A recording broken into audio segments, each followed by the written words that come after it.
Let's take a look at Jocelyn Aloe's swing. I'm going to draw a box around her head so you'll see that it stays in that general area for the entirety of her swing.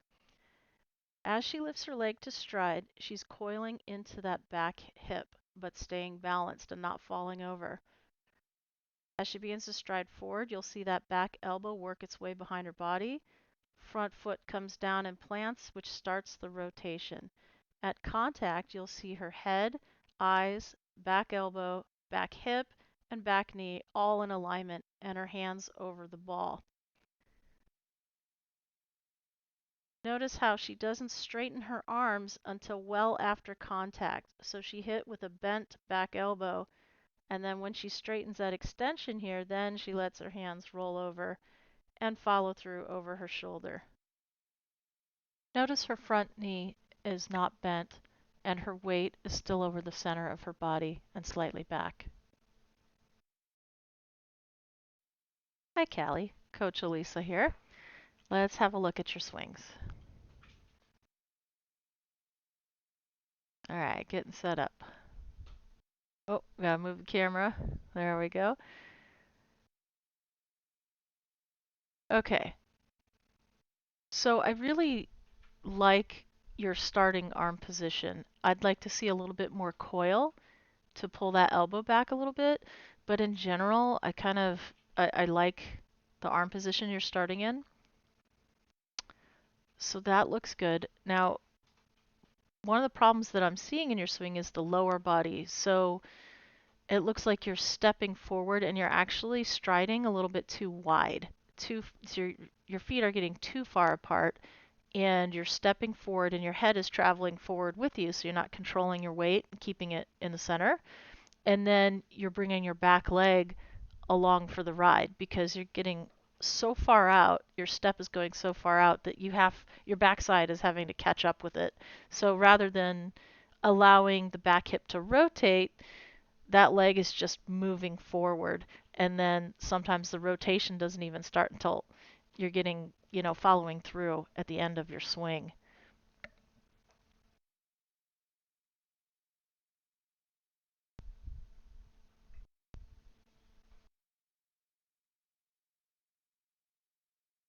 That last one I think was your best swing. All right, let's look at it in slow motion here. So no load going on. You'll notice you just fire from a stationary position, right? And up there, then your hips finally rotate when the bat is already behind you. Okay, so it looks like you're taking a big step forward as you're swinging. So you want that stride to happen and the foot to come down before you engage your swing. And then your back leg is moving forward. And when your head is traveling and moving, it's a lot harder for your eyes to focus on the ball and see the ball. So this one here, look how far you get, and then the rest of your body has to catch up to you. Also, you want to go down to the ball with tilting your shoulders rather than throwing your hands down.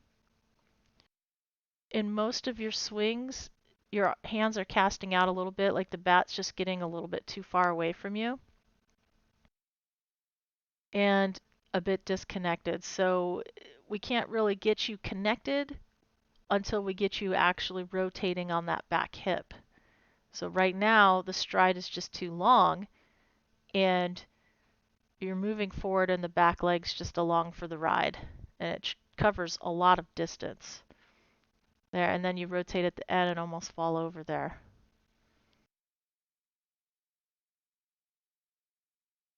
Again, a little bit too wide. Arms got a little disconnected, but in general, I see a lot more problems with other batters and their arms.